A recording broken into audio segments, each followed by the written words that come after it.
Que el Señor te bendiga y te guarde, que Él haga resplandecer su rostro sobre ti y traiga sobre ti su paz. Esta noche vamos a entrar al libro de 1 de Samuel, capítulo 5. Quiero que me acompañe, todos vamos a leer este pasaje. Y este tiempo estamos hablando acerca de restaurar el altar, ¿no? Recuerde que el arca del pacto representaba la presencia de Dios. Y era un lugar donde se conectaban el pueblo de Israel con el Señor, ¿no? Era como un símbolo de la presencia de Dios. Así que vamos a ir al primer libro de Samuel, capítulo 5. En la Nueva Traducción Viviente lo vamos a leer todos juntos. Meda, puedes sentarte por aquí, adelante también. Y dice la palabra del Señor. Vamos a leer todo el capítulo, los 12 versículos. Dice la palabra del Señor: después de que los filisteos capturaran el arca de Dios. Yo leo un versículo, ustedes un versículo, ¿está bien? Léanlo fuerte, por favor. Si lo pueden hacer en la traducción viviente o en la Reina Valera. Creo que tienen la Reina Valera todos, ¿no? O la traducción viviente.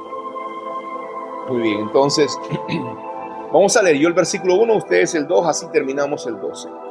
Después de que los filisteos capturaran el arca de Dios, la llevaron del campo de batalla en Ebenezer hasta la ciudad de Asdod. Versículo 2.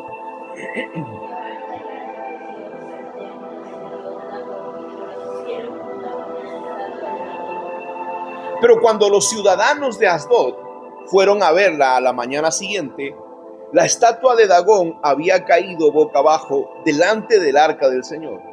Así que levantaron a Dagón y nuevamente lo colocaron en su lugar. 4.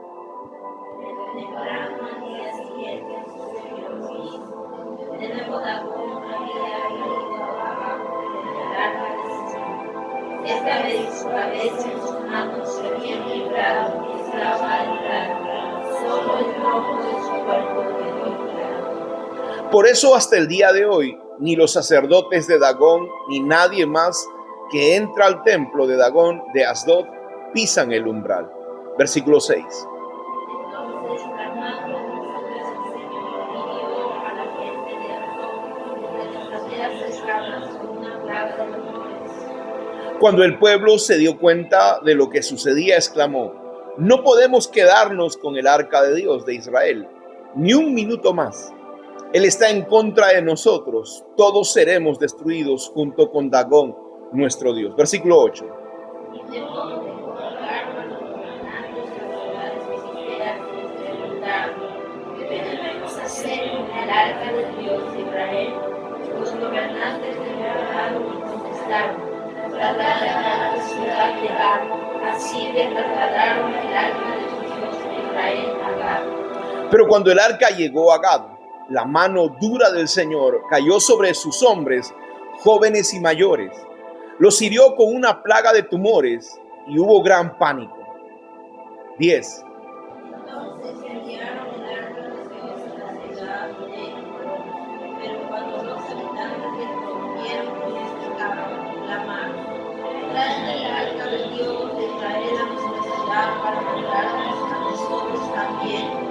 Entonces el pueblo volvió a llamar a los gobernantes filisteos y les suplicó: por favor, regresen el arca de Dios de Israel a su propio país, o nos matará a todos. Pues ya había comenzado la plaga mortal enviada por Dios, y un gran temor se apoderaba del pueblo. Los que no morían sufrían temores, y el clamor del pueblo ascendió al cielo. Quiero que vayamos al capítulo 6, ¿no? Bueno, la próxima semana, si nos da el tiempo, pero dice la palabra, algo que yo quiero que nosotros entendamos, ¿no? Que mucha gente cree que Dios solamente trae bendición, que Dios no castiga, dicen las personas, ¿no? Que Dios, mucha gente que no conoce a Dios piensa que todas las cosas buenas provienen de Dios, y es cierto, pero también hay juicios de Dios, hay maldiciones de Dios, hay destrucción que viene de parte de Dios. Fíjense, la palabra de Dios. Tenemos que guiar. Cuando yo les comparto esto, todas las cosas que yo les digo, cuando ustedes comparten, tienen que compartir lo que está en la palabra de Dios. ¿Cuándo el Señor trajo destrucción? ¿Se acuerdan? ¿Cuándo trajo destrucción, Fiorella? ¿Alguna vez en la palabra de Dios? ¿Cuándo trajo destrucción Dios? ¿Se acuerdan? ¿A quién? ¿En qué lugar? ¿En qué momento? ¿En qué parte de la historia? Carlos. Cuando David hizo el censo. Antes de eso, ¿quién trajo lluvia sobre la tierra e inundó la tierra? Dios. Hubo un diluvio. Después también con Abraham, Sodoma y Gomorra. Entonces, hermanos, nosotros debemos entender, la gente que nos escucha, los hermanos, tienen que darnos cuenta que Dios no solamente te bendice, porque Dios también te va a castigar. Dios va a castigar las naciones, Dios va a juzgar, Dios va a destruir. Ahora la gente dirá, no es un Dios malo, no, es un Dios justo. Hoy, lo que estamos viviendo hoy es consecuencia de la impunidad que la gente tiene. Yo le decía la semana pasada, ¿cómo es posible que hoy haya gente que pueda abusar de niños y de niñas de 6 meses, de 1 año de nacida? La mentalidad, la corrupción de la humanidad se ha degradado tanto. ¿Por qué se degradó esto? Porque no ha habido justicia. Al no haber justicia sobre la tierra, yo le decía la semana pasada sobre las manzanas. Una manzana buena puede cambiar en manzanas buenas una canasta de manzanas podridas. No puede. ¿Por qué no puede? Porque la maldad es mayor. Pero si al revés, una manzana podrida puede destruir las manzanas buenas. Entonces, este pasaje nos habla. Ahora, tengo algunas preguntas para ustedes, para que piensen. Dice, vamos al versículo 1 del capítulo 5. Dice que los filisteos capturaron el arca de Dios y la llevaron del campo de batalla en Ebenezer hasta la ciudad de Asdod. La pregunta es, ¿cómo llevaron el arca? ¿Cómo llevaron el arca si la gente que tocaba el arca moría? ¿Qué pasó? No sé si ustedes se acuerdan, pasaje de la palabra de Dios. ¿Quién murió cuando tocó el arca? Usa. Él tocó solamente. Y ahora la pregunta es, ¿cómo llevaron los filisteos el arca al templo de su Dios? ¿Habrá muerto gente? ¿Sí o no? No lo dice la palabra de Dios. Pero acá hay un principio fundamental. La gente que lleva el arca de Dios tiene que tener cuidado con la presencia de Dios. Primera lección para nosotros que servimos a Dios. Los que llevamos la presencia de Dios tenemos que tener cuidado cuando llevamos la presencia de Dios. Porque la presencia de Dios te puede bendecir como también te puede maldecir. La presencia de Dios nos ha acompañado y podemos sanar a la gente y ministrar a la gente. Y vemos el poder de Dios y Dios liberta a las personas. Pero esa unción se puede volver contra ti, te puede destruir.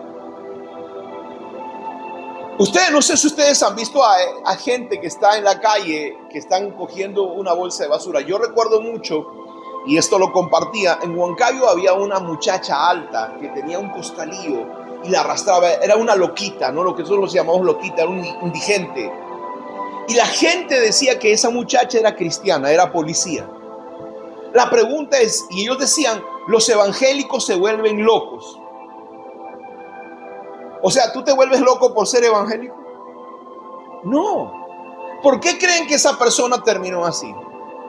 ¿Por qué el gadareno terminó con 6,000 demonios dentro? De la noche a la mañana, de repente, un día se amaneció y se volvió gadareno. Un día amaneció y se volvió endemoniado. Lucas capítulo 8, versículo 26, habla acerca del gadareno. Vamos a ese pasaje de la palabra de Dios. Miren lo que dice este pasaje, me llamó mucho la atención. En la mañana estaba compartiendo este pasaje. En el versículo 26, Lucas 8, 26. Dice la palabra, Lucas 8, 26, dice, luego llegaron a la región de los Gerasenos, al otro lado del lago de Galilea. Mientras Jesús bajaba de la barca, un hombre que estaba poseído por demonios salió a su encuentro. Por mucho tiempo había estado desnudo y sin hogar, vivía en un cementerio en las afueras de la ciudad. En cuanto vio a Jesús, soltó un alarido y cayó al suelo frente a él y gritó: ¿por qué me atormentas? ¿Por qué te entrometes conmigo, Jesús, Hijo del Dios Altísimo? Por favor, te suplico que no me tortures. Pues Jesús ya le había ordenado al espíritu maligno que saliera del hombre. Ese espíritu a menudo tomaba el control de él, aun cuando el hombre estaba bajo custodia, dice, con cadenas y grilletes. Simplemente los rompía y se escapaba al desierto totalmente controlado por el demonio.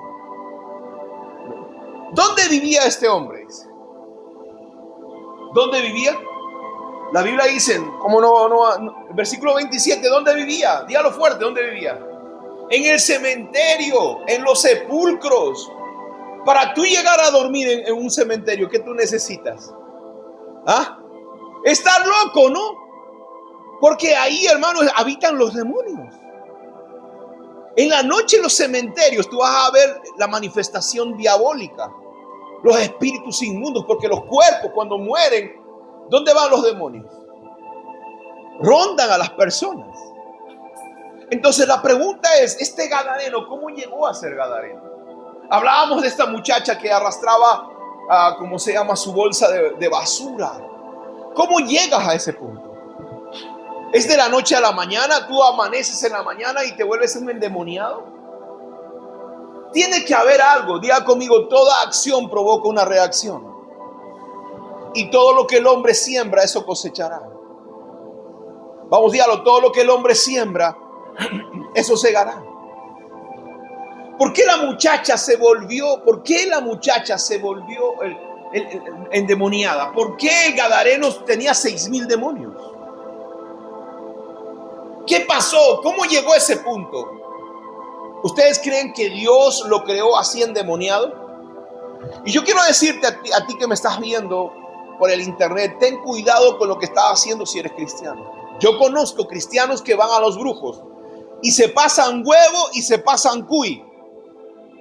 Y cristianos que van a visitar, a consultar a las brujas y se van a leer las manos.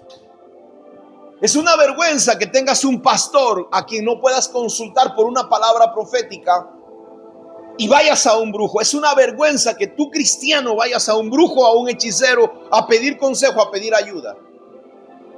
La gente, hermano, cree que puede jugar con Dios y con el diablo. Y les aseguro que este muchacho gadareno había, hermano, cruzado límites. Ahora, tú no te vuelves endemoniado de la noche a la mañana. Tú no te vuelves endemoniado porque te enamoras de una filistea y te dejas la iglesia. Tú no llegas a ese punto. Tú tienes que transgredir ciertas cosas. Una de esas cosas es jugar con la brujería, con la hechicería. Ten cuidado con eso. Cuando tú transgredes ese límite, tú estás jugando con fuego. Otra de las cosas es invocar espíritus demoníacos. Estaba escuchando el testimonio de un muchacho que cantaba, que tocaba música rock. No me acuerdo, un argentino, Olivares, Pablo Olivares. Era cristiano, yo no sabía que era cristiano. Y su mamá le dijo, tienes dos opciones. O vas a estar con Dios o vas a estar con el diablo. ¿Y saben qué le dijo ese muchacho adolescente a su madre? Me voy con Satanás, le dijo así, siendo cristiano. En su rebeldía, hermano, mucha gente toma decisiones equivocadas. Y en su testimonio, yo estaba escuchando en la mañana que él lo iban a matar. Y cuando estaba teniendo miedo, porque de verdad se iba a ir con Satanás, se arrepintió y se volvió a Dios. Entonces, cuando hay límites que tú cruzas, entonces te vas a endemoniar. Dice que este tipo vivía en los sepulcros y le ponían grilletes. Grilletes, hermano, eran unas cosas así como unos brazaletes de metal puro. Y él agarraba y se sacaba y se mandaba a mudar. Hermano, cuando una persona está endemoniada, tiene fuerzas. Yo recuerdo la vez que estaba ministrando a una persona así de flaquita, así como Medali, pero no de su tamaño, más bajitas. Estábamos ministrando a esa persona, hermanos, Y de repente cierro mis ojos. Y cuando abro mis ojos tenía del pecho agarrado al guitarrista arriba y lo tiró. Una clase de fuerza. ¿Y por qué, hermano? El muchacho estaba que me había venido a ayudar a ministrar, ¿no? Pero el tipo estaba con varias hermanitas de la iglesia. Ahora dile a la persona que está a tu lado, Satanás sabe lo que estás haciendo. Ten cuidado, dile así. Ahora, no es que él sepa tus pensamientos, pero él conoce lo que estás haciendo. Él está mirando. Dale así al que está a tu lado. Dice la palabra, hermano, el versículo 20, Lucas 8. Pues Jesús le había ordenado al espíritu maligno que saliera del hombre. El espíritu a menudo tomaba el control de él, aun cuando el hombre estaba bajo custodia, con cadenas y grilletes, lo rompía, se escapaba al desierto, controlado totalmente por el demonio. Jesús le pregunta, ¿cómo te llamas? ¿A quién le preguntó cómo te llamas? ¿Al diablo o le preguntó a él? ¿A quién creen que le preguntó? ¿A quién creen que le preguntó? ¿Ah? Cuando nosotros ministramos liberación, ¿a quién le preguntamos? ¿Al demonio o a la persona? ¡A la persona! Jesús le preguntó a la persona, pero ¿quién contestó? El demonio contestó, hermano, porque él pensaba que estaba hablando con él. El pobre hombre su mente ya estaba nublada. Ya este es un nivel de posesión demoníaca. Como cuando a veces ministramos liberación y parece una película de terror en la iglesia, ¿no? Y la gente, ¡ay, ay!, hacen cosas. Entonces dice la palabra que cuando él le dice me llamo Legión, porque estamos hablando de 6,000 demonios. Dile al que está a tu lado, ¿cuántos tienes tú? ¿Cuántos tienes que tener para andar desnudo? ¿Cuántos tienes que tener para estar en un cementerio? Y dice la palabra, hermano, el versículo 31, los demonios seguían suplicándole a Jesús que no lo enviaran al abismo sin fondo. Sucedió que había una gran manada de cerdos alimentándose en la ladera cercana y los demonios le suplicaron que les permitiera entrar en los cerdos. Entonces Jesús les dio permiso. ¿Por qué el demonio quiere entrar en un cuerpo de un animal? Cuando tienes gatos y perros, ora por ellos. No está mal orar por ellos, ungirlos, porque muchas veces los demonios se meten en el cuerpo de los animales. Porque ellos necesitan un cuerpo para habitar. Por eso querían irse a los demonios, a los cerdos. Y dice la palabra, el versículo 33, así que los demonios salieron del hombre y entraron en los cerdos, y toda la manada se lanzó al lago por el precipicio y se ahogó. Cuando los que cuidaban los cerdos vieron lo sucedido, huyeron a la ciudad cercana y sus alrededores difundieron la noticia mientras corrían. La gente salió corriendo para ver lo que había pasado. Pronto la multitud se juntó alrededor de Jesús y todos vieron al hombre liberado de los demonios. Estaba sentado a los pies de Jesús, completamente vestido en su sano juicio, y todos tuvieron miedo. ¿Qué le dijeron a Jesús? El versículo 36. Perdón, el versículo 37, leanlo. ¿Qué cosa le dijeron después de ver esa tremenda manifestación del poder de Dios? Lean, versículo 37, a la 1, a las 2 y a las 3, fuerte.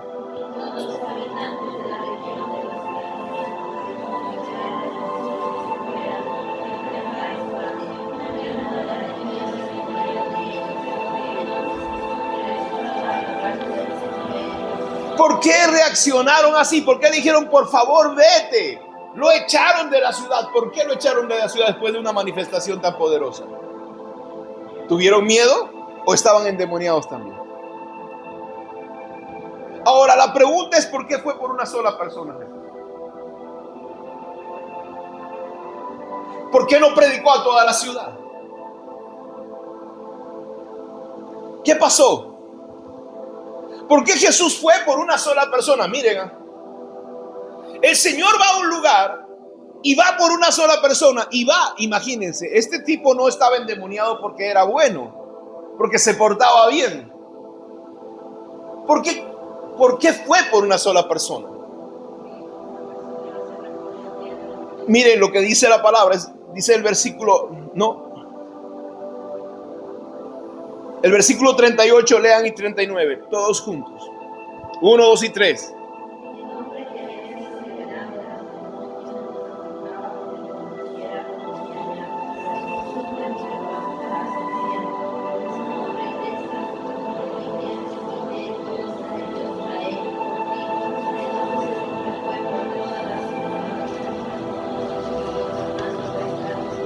quería ser discípulo de Jesús. ¿Por qué no le permitió ser discípulo de Jesús? ¿Por qué creen que no le permitió ser discípulo de Jesús? ¿Tenía otra misión? No dice la Biblia cuánto tiempo estaba endemoniado. ¿Tenía esposa o no tenía esposa? ¿Tenía hijos o no tenía hijos? ¿Qué dice la palabra? ¿Qué dice? Versículo 39. ¿Qué dice la palabra? ¿Tenía hijos? ¿Tenía esposa? ¿Tenía familia o no tenía familia? Sí tenía familia. Y mucho tiempo tal vez habrá andado y todos sus hijos estarían abandonados, su casa estaría abandonada. Tenía que restaurar su casa, su familia, su hogar. Y no solamente eso, sino el Señor quería que él se convirtiera en un predicador. La pregunta es, este muchacho, este tipo, esta persona, se endemonió, no porque era bueno. Tal vez, hermano, como Pablo Olivares, ¿no?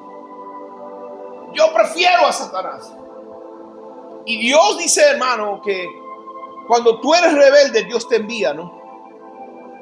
Dios quebranta el orgullo de las personas. ¿Qué pasó con Nabucodonosor? ¿Cómo se convirtió Nabucodonosor? ¿En qué se convirtió Nabucodonosor? En un animal, dice, le dio corazón de bestia. Y comía pasto y se mojaba en el rocío. ¿Saben qué cosa? Hay un animal que en la mitología la gente le llama pie grande. ¿Ustedes han escuchado de pie grande? Ese, hermano, un hombre peludo, es un animal, es como un ser, es un ser. Y muchas veces esos animales, esos seres pueden ser castigo de Dios. ¿Te imaginas? Ahora, Dios lo había castigado, Dios había permitido que se llene de demonios. El tipo había vivido en los sepulcros, pero va y lo rescata. La pregunta es, ¿por qué Dios tuvo misericordia de esa persona? Cuando tú tienes un propósito, no importa lo que hagas, Dios te va a buscar. Dile al que está a tu lado, aunque estés endemoniado, dile así, vas a cumplir el propósito de Dios. No le digas. Hermano, tenemos un llamado de Dios. ¿Te das cuenta de cómo estás aquí, cómo viniste a los caminos del Señor? ¿Cómo estás aquí? ¿Cómo llegaste aquí? De las tres, tú eras la oveja negra. De todos tus hermanos, yo recuerdo que Pamela vino. Yo no pensaba que ella iba a ser pastora. Yo recuerdo que la acompañé a recibir tu diploma, creo que a la universidad, ¿no? Cada uno de ustedes tiene un propósito de Dios. Yo me acuerdo que Fiorella, cuando le dije, miren, la Biblia cuenta, yo sé que a ella le ha tocado mucho esta palabra, porque la Biblia cuenta que cuando se estaban muriendo los filisteos, dijeron, lo que vamos a hacer es vamos a llevarle ofrendas al Dios de lo verdadero. Y pusieron tumores de oro y ratones de oro y de plata y lo pusieron en una caja, en una carroza. Y dijimos, si esto es de Dios, vamos a sacar a unas vacas que han parido que recién han parido, y les vamos a amarrar. Si esas vacas dejan a sus corderos, a sus crías, y se van a Israel, es que realmente esto es de Dios. O sea, estaban haciendo algo imposible. ¿Por qué? Porque por la naturaleza las vacas no van a dejar a sus terneras. Por naturaleza las vacas no van a dejar a sus terneras. Tú le puedes decir lo que sea, lo puedes golpear, la vaca va a buscar su ternero. Dice que cuando pusieron el arca del pacto en el carro, las vacas llorando se fueron, hermano, a llevar el arca del pacto a Dios. Obedientes. Mira, los animales son más obedientes que la gente. Y dice que sus terneros llorando. una palabra tremenda de Dios, ¿no? Cuando la unción de Dios, la presencia de Dios te lleva, tú vas llorando, te vas a ir de tu familia, de tu casa. Porque realmente es Dios, porque tú vas a obedecer a Dios. Y este tipo estaba, hermano, endemoniado. Y Dios cruzó, dice, cuando tú ves versículos anteriores, dice la palabra que Jesús, hermano, cruzó el lago de Galilea por una sola persona. No fue por una ciudad. A veces vamos a tener que ir y vamos a insistir, hermano, en la vida de una persona, porque esa persona va a traer bendición a muchas personas. Por eso nunca desestime a nadie, ¿no? Porque no sabemos con quién estamos tratando. Levanta tu mano y di conmigo: Dios cumplirá su propósito en mí. Proverbios hoy día en la mañana, el Proverbios capítulo 18, el proverbista decía: Dios cumplirá su propósito en mí. Salmos, David decía: Dios cumplirá su propósito en mí. El gadareno se fue, y como yo le decía, fíjese la presencia de Dios cómo nos restaura, ¿no? Imagínense la reputación. Él andaba desnudo. ¿Qué le quedó? Guardar a su familia y predicar la palabra de Dios. Volvamos al capítulo 5 de primer libro de Samuel. Capítulo 5, primer libro de Samuel. Dice, hermano, que los filisteos habían tomado el arca. Ahora, para que ellos lleven, hermano, el arca del pacto al templo de su Dios, ya el arca estaba desactivada. ¿Por qué no los mató a los filisteos? ¿Por qué el arca del pacto? Porque ellos lo tomaron, ellos capturaron el arca. Para llevar el arca tenían que agarrarla, tenían que cargarla. ¿Y por qué no los mató ahí?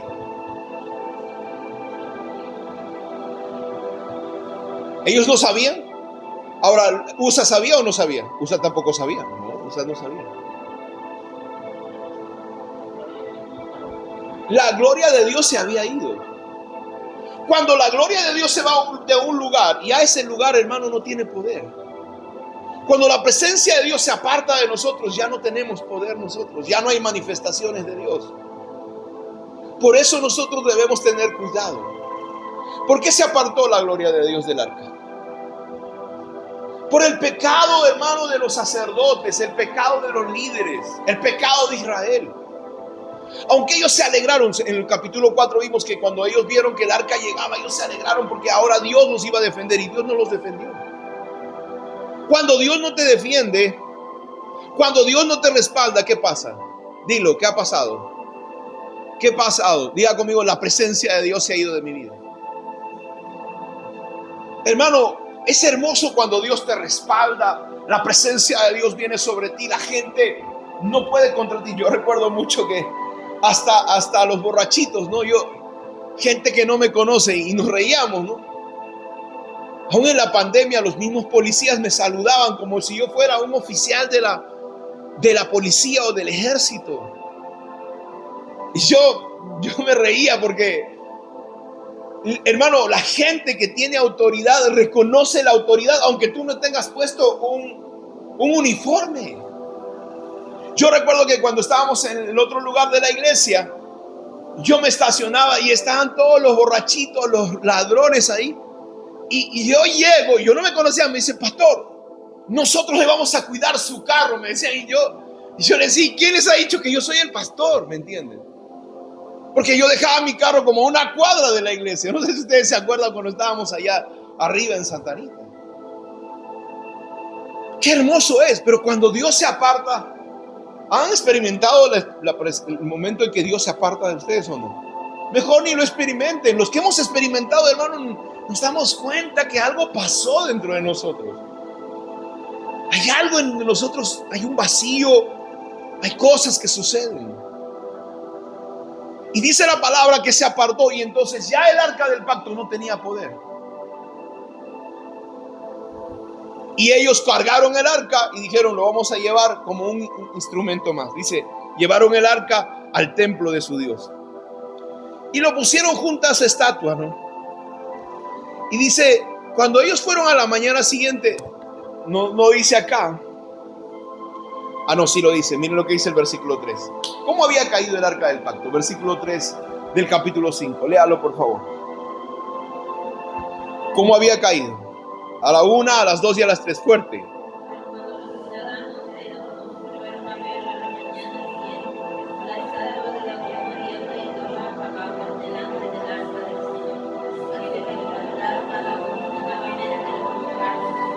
¿Qué había pasado con Dagón?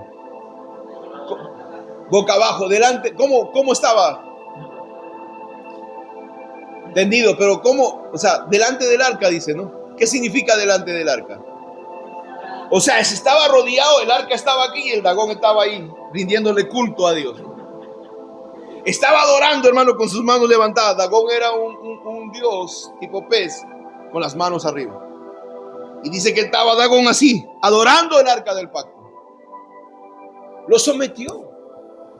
Y dice, hermano, ¿qué hicieron la gente? La gente a veces no entiende, ¿no? ¿Qué hizo la gente? Dice, levantaron otra vez y lo colocaron en su lugar.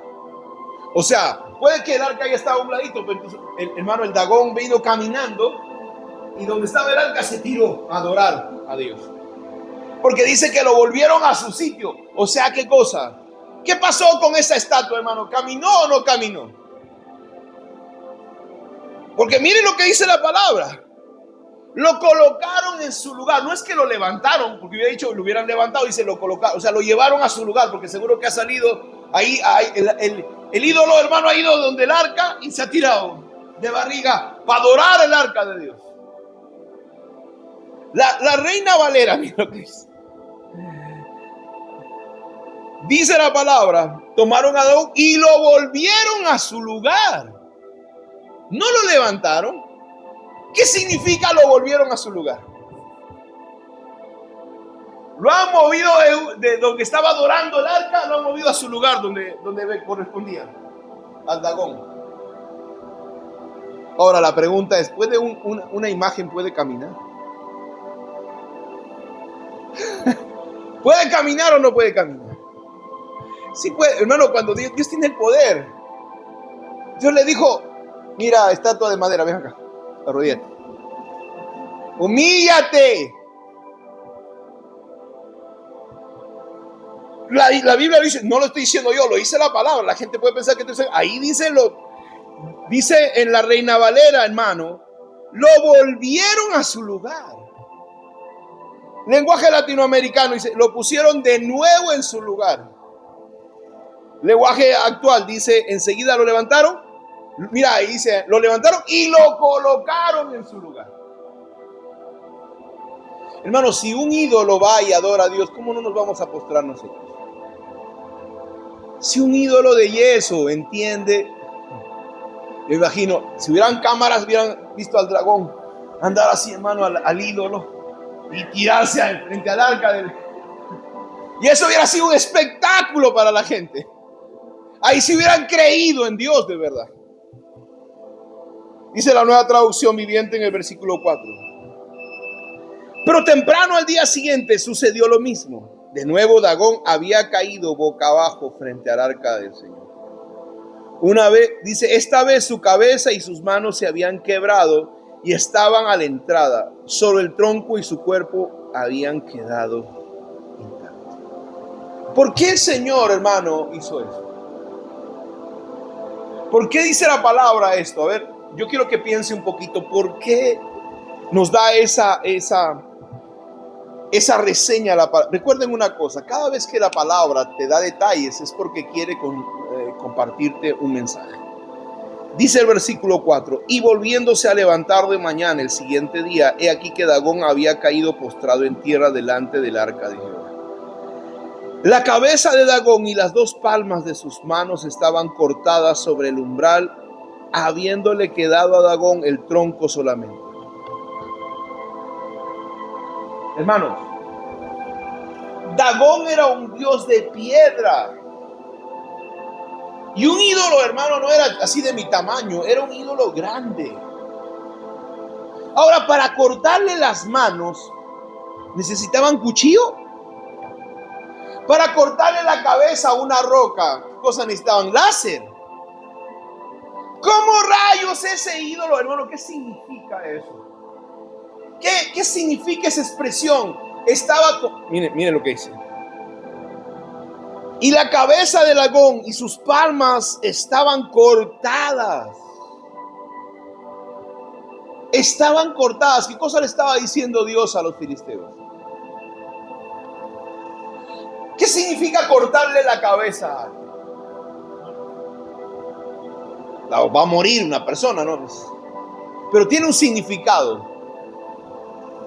Hermano, le estaba diciendo Dios, este pedazo de piedra no tiene autoridad. Ustedes están adorando lo que no saben. ¿Y sus manos por qué? Dagón representaba al Dios que proveía, el Dios que le daba cosas a las personas, por eso lo adoraban. Estaba diciendo, no provee, encima no tiene autoridad. El arca del pacto le estaba dando un mensaje a los filisteos. Ahora, ¿la presencia de Dios se había ido del arca o no? ¿La presencia de Dios se había ido del arca o no?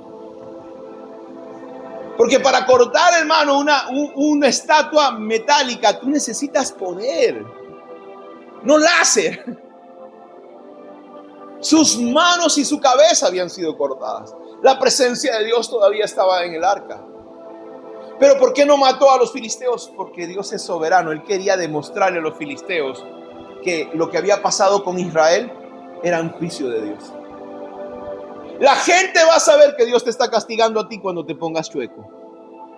Se va a dar cuenta de que el Señor te está estirando la pata. Yo quiero decirte a ti, la gente se va a dar cuenta que Dios te está metiendo tu chiquita cuando te portes mal. Porque ellos se dieron cuenta que no estaba pasando nada. Y miren, dice la palabra, ¿no? Versículo 5. Que por esta causa los sacerdotes de Dagón y todos los que entran en el templo de Dagón no pisan el umbral, ¿no? Hasta el día de hoy. Dice, y se agravó la mano de Jehová sobre los de Asdod y los destruyó y los hirió con tumores. O sea, hermano, el arca del pacto comenzó a hacer estragos. ¿Estaba o no la presencia de Dios en el arca? ¿Estaba o no? Sí estaba la presencia de Dios. Ahora, hermano, la presencia de Dios te puede enfermar. ¿Por qué los enfermó la presencia de Dios? Si ellos no conocían a Dios. ¿Por su pecado? ¿Por su idolatría? ¿Por qué, hermano, le salió tumores a ellos? Yo quiero que tú sepas una cosa. Ten cuidado con tocar la presencia de Dios. Porque aunque tú desconozcas, eso no invalida el hecho de que tú recibas juicio de Dios. Te voy a decir una cosa que funciona con las leyes. La ley de la gravedad funciona aunque tú no sepas. Tú puedes subirte al piso más alto que hay en la plaza real del centro cívico. No sé cuántos pisos tiene, 40 creo, o 36 pisos. Y si tú te pones un traje de Superman, tu capa y todo, y te tiras, ¿qué va a pasar? ¿Vas a volar?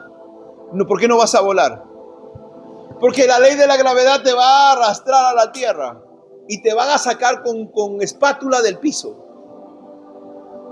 ¿Por qué no puedes volar? Yo te pregunto, ¿por qué no puedes volar? Porque hay una ley, la ley de la gravedad. No vas a volar. Es que yo no sabía, pero me he tirado. Es que en televisión he visto a Superman que vuela. Aunque tú no sepas, la ley te va a partir a ti. El desconocimiento de Dios, el desconocimiento de la palabra no te exime de las consecuencias.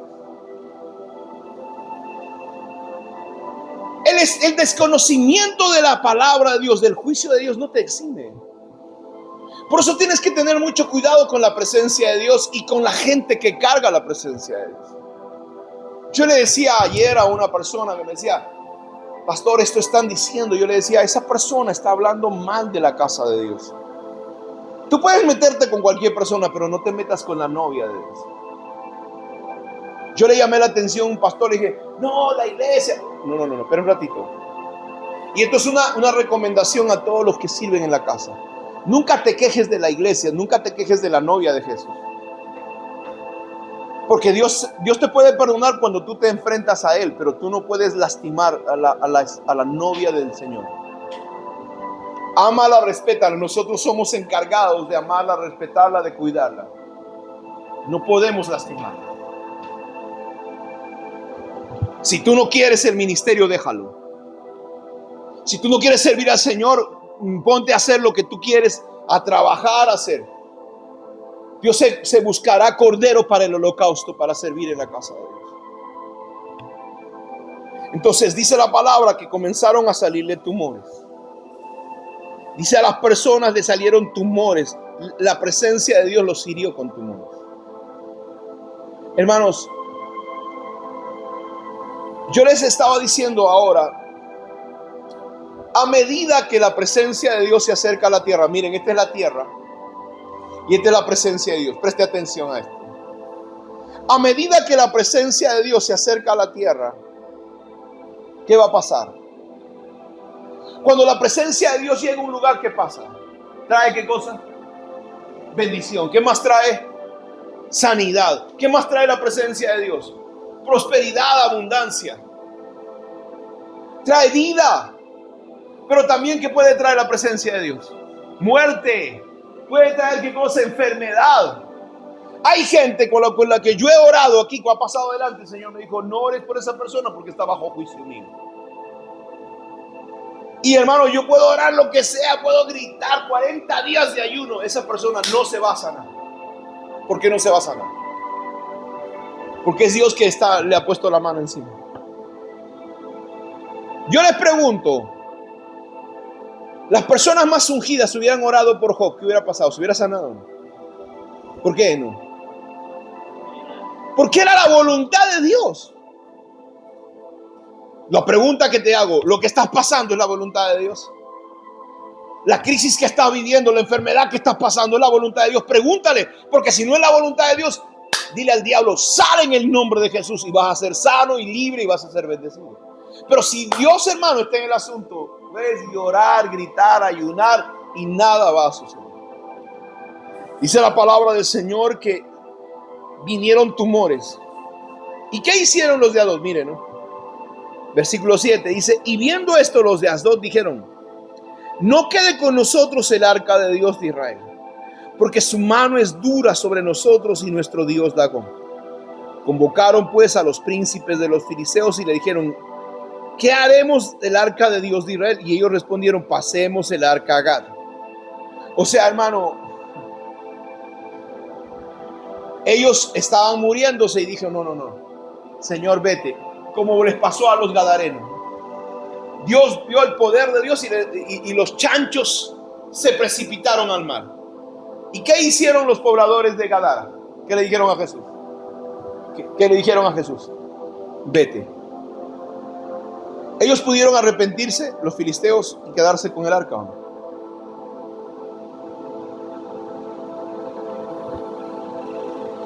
Lo más fácil, hermano, es decirle a Dios, no te metas en mi vida.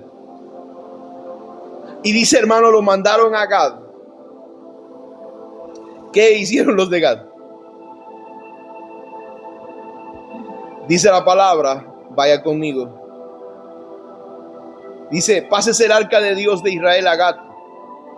El versículo 9 dice, y aconteció que cuando le habían pasado, la mano de Jehová estuvo contra la ciudad. Y gran quebrantamiento y afligió a los hombres de aquella ciudad, desde el chico hasta el grande, y se llenaron de tumores. Hermanos, ¿por qué tumores?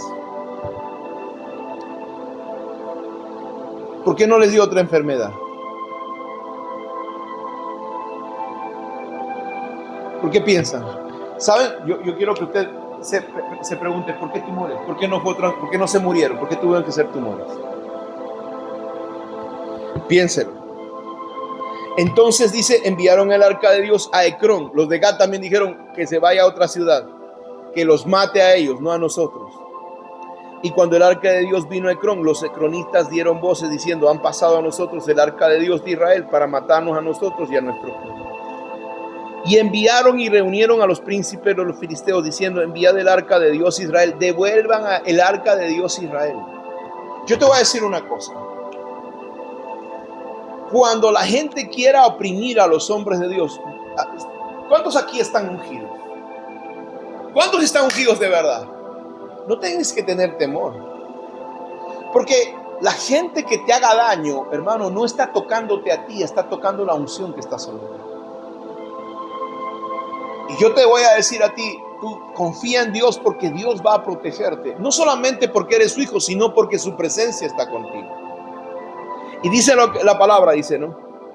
Reunieron a los príncipes y enviaron el arca de Dios Israel, y vuelvas, dice, devuelvan el arca a Dios Israel y vuélvase a su lugar, y no nos mate a nosotros ni a nuestro pueblo, porque había consternación de muerte en toda la ciudad, y la mano de Dios se había agravado allí, y los que no morían eran heridos de tumores, y el clamor de la ciudad subió al cielo.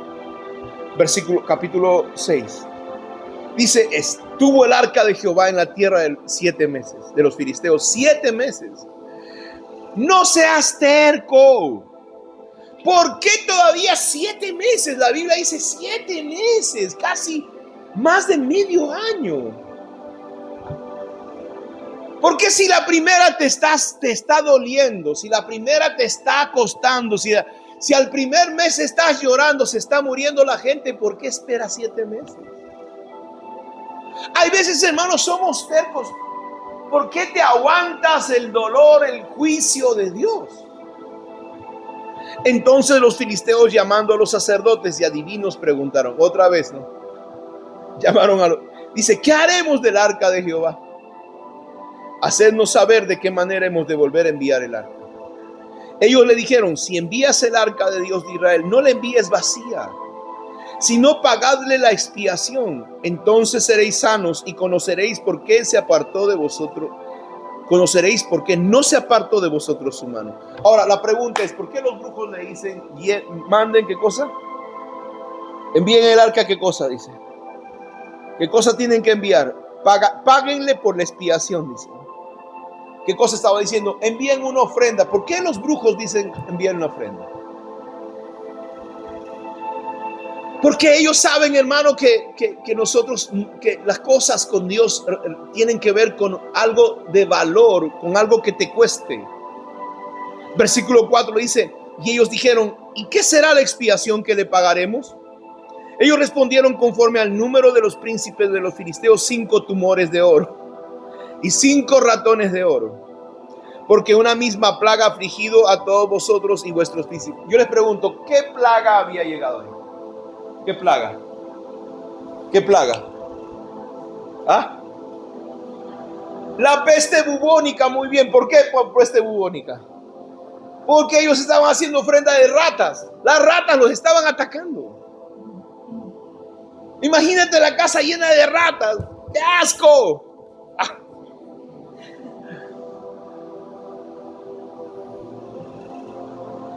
Y dice la palabra: porque una misma plaga ha afligido a todos, ¿no? El versículo 5: haréis pues figuras de vuestros tumores. ¿De qué tamaño serían sus tumores? Dice: y de vuestros ratones que destruyen la tierra. Y dice ahí también la peste bubónica de ratas. Y daréis gloria a Dios de Israel. Quizás aliviará su mano sobre vosotros y sobre nuestros dioses y sobre nuestra tierra. Yo te quiero decir una cosa. Esta gente impía dice: y daréis gracias a Dios y gloria a Dios. A pesar de que estaban siendo juzgados, el cristiano le da algo y dice: Dios me hace esto y aquello, y se queja. Y el que está a tu lado: ten cuidado, no te vayan a pisar como una cucaracha, dile así. Dice, hermano: y daréis gloria a Dios. O sea, en medio de tu enfermedad, deja de quejarte. Los filisteos estaban dando gloria a Dios en medio, se estaba muriendo su gente. Ellos habían aprendido a tener temor de Dios. Por eso yo le digo a las personas: si Dios te da lo que pides, dale gloria a Dios. Y si Dios no te da, Él sigue siendo Dios, dale gloria a Dios. Si Dios te sana, dale gloria a Dios. Y si no te sana, dale gloria a Dios. Si Dios te bendice, dale gloria a Dios. Y no te bendice, dale gloria a Dios. Porque realmente tenemos un Dios poderoso. Dice el versículo 6, otra vez, ¿no? Los hechiceros le están predicando a su pueblo. Los hechiceros se convierten en evangelistas, hermano. Los brujos estaban predicándole a Dios. Solamente eso pasa en la Biblia. ¿Qué dice la palabra? Dice la palabra, la traducción viviente en el versículo 6. Los hechiceros dicen, no sean tercos, no sean rebeldes, como fue Faraón y está predicando a los hechiceros. Cuando Dios terminó con ellos, estaban deseosos de dejar a Israel. ¿Por qué son así? Yo me imagino, hermano, a los brujos. Ahora nos vamos a morir. Todo el mundo está asustado. ¿Han visto cuando era el COVID? La gente estaba asustada, estaba buscando a Dios. Versículo 7. Así que construyan una carreta nueva y busquen 2 vacas que acaban de tener cría. Asegúrense de que las vacas nunca hayan llevado yugo. Engáncheses en la carreta, pero encierren sus becerros en el corral. Pongan el arca del Señor en la carreta y junto a ella coloquen un cofre con las ratas de oro, los tumores de oro que estaban enviando como ofrenda por la culpa. Después dejen las vacas que vayan donde quieran. Si cruzan la frontera de nuestra tierra y van hacia Bet-Semes, sabremos que fue el Señor quien trajo ese terrible desastre sobre nosotros.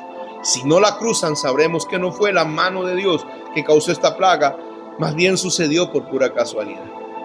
Así que llevaron a cabo las instrucciones, engancharon 2 vacas a la carreta y encerraron sus crías en un corral. Luego pusieron el arca del Señor en la carreta junto con el cofre que contenía los tumores y las ratas de oro. Efectivamente, las vacas, sin desviarse a ningún lado, siguieron directo por el camino hacia Bet-Semes, mugiendo por todo el camino, llorando, haciendo la voluntad de Dios. Los animales más obedientes que ciertas personas que Dios llama, hermano, y no quieren hacer caso. Los gobernantes filisteos les siguieron hasta los límites de Bet-Semes. Ahora los habitantes de Bet-Semes estaban cosechando el trigo en el valle. Cuando vieron el arca, se llenaron de alegría. La carreta entró en el campo un hombre llamado Josué y se detuvo junto a la roca grande. Entonces la gente hizo pedazos la madera de la carreta para la leña, mató a las 2 vacas, las sacrificó al Señor como ofrenda quemada. Varios hombres de la tribu de Leví levantaron de la carreta el arca del Señor y el cofre que contenía las ratas y los tumores de oro y los pusieron sobre la roca grande. En ese día el pueblo de Bet-Semes ofreció muchos sacrificios y ofrendas quemadas al Señor. Los 5 gobernantes filisteos observaron todo esto y luego regresaron a Ecrón ese mismo día. Los 5 tumores de oro enviados por los filisteos al Señor como ofrenda por la culpa eran regalos de los gobernantes de Asdod, Gaza, Ascalón, Gad y Ecrón. Los 5 ratas de oro representaban los 5 ciudades filisteas junto con sus aldeas vecinas que eran controladas por 5 gobernantes. La gran roca de Bet-Semes donde colocaron allí el arca del Señor todavía está en el campo de Josué como testimonio de lo que sucedió allí. Pero el Señor mató a 70 hombres de Bet-Semes porque miraron dentro del arca del Señor y el pueblo hizo gran duelo por lo que el Señor había hecho. ¿Quién puede estar en la presencia del Señor, este Dios santo? Clamaron, ¿a dónde podremos enviar el arca desde aquí? Así que enviaron mensajeros a la gente de Kiriat Jearim y les dijeron: los filisteos han devuelto el arca del Señor, vengan y llévense. Miren qué tremendo, ¿no? El arca del Señor representa la presencia de Dios. Y yo quiero terminar compartiéndote esto, ¿no? Yo no sé qué Dios te ha hablado, yo no sé qué Dios te ha dicho. Si los animales son obedientes, dejando su cría, dejando su familia, dejando sus cosas, obedecieron al Señor, ¿cuánto más nosotros? Yo sé que mucha gente cuando venga a Dios, hermano, va a decir: no, es que yo tenía mi mamá, mi papá, mi hijo, mi nieto, lo que sea. Y van a buscar pretextos para no servir. Hermanos, la presencia de Dios el día de hoy sigue haciendo estas cosas, sigue manifestando su gracia, su misericordia. Y nosotros debemos aprender a tener temor de Dios, porque realmente, hermano, Dios puede juzgarnos. Y yo les puedo dar testimonio de eso. Yo estuve enfermo en cama por desobediente. Estuve enfermo porque, hermano, no quise obedecer a Dios. Y me estaba muriendo. Y pude haberme muerto si no me arrepentía. Mis costillas se veían. comía y vomitaba. En la noche parece que un demonio venía, me atormentaba y temblaba y tenía fiebre y sudaba en pleno frío. Hasta que yo estaba desesperado, no sabía qué hacer, no podía comer nada. Hasta que, hermano, un día prendo el televisor y ahí sale un predicador y dice: arrepiéntete porque has sido desobediente a Dios, has sido necio con Dios. Yo recuerdo que, hermano, en ese momento me arrodillé y lloré y le pedí perdón a Dios. Y mi madre me llevó donde un pastor oró por mí, un hombre que conocía de liberación, de sanidad. Y ese hombre oró por mí y me dijo: veo un ser como un toro negro que te tiene abrazado, me dijo así. Y cuando él oró, esa cosa me dejó. Hermano, a los 10 minutos estaba comiendo en la calle porque no podía comer nada. Entonces, esta lección nos enseña que debemos tener temor de Dios. Tenemos que tener cuidado, hermano, de la presencia de Dios. La pregunta que yo te hago: ¿cargas la presencia de Dios? Si cargas la presencia de Dios, más vale que aprendas a obedecer a Dios. Porque esas vaquitas estaban cargando la presencia de Dios y no importaba su familia, y no importaba sus sentimientos, no importaba lo que estaban ellos, hermanos, pensando. Ellos fueron a obedecer a Dios, siendo animales. ¿Cuánto más nosotros que tenemos sentido común? Así que esta mañana la lección para nosotros es: deja que la presencia de Dios te dirija, que la presencia de Dios te lleve, que la presencia de Dios, hermano, haga su voluntad en tu vida. Y fíjate, dice la palabra que cuando ellos llegaron, se pararon en un lugar y esas vaquitas se convirtieron en el sacrificio para el Señor. Esta mañana yo quiero terminar pidiéndole a Dios que nos perdone, porque cuántas veces nos ha pedido que hagamos cosas y nos hemos resistido.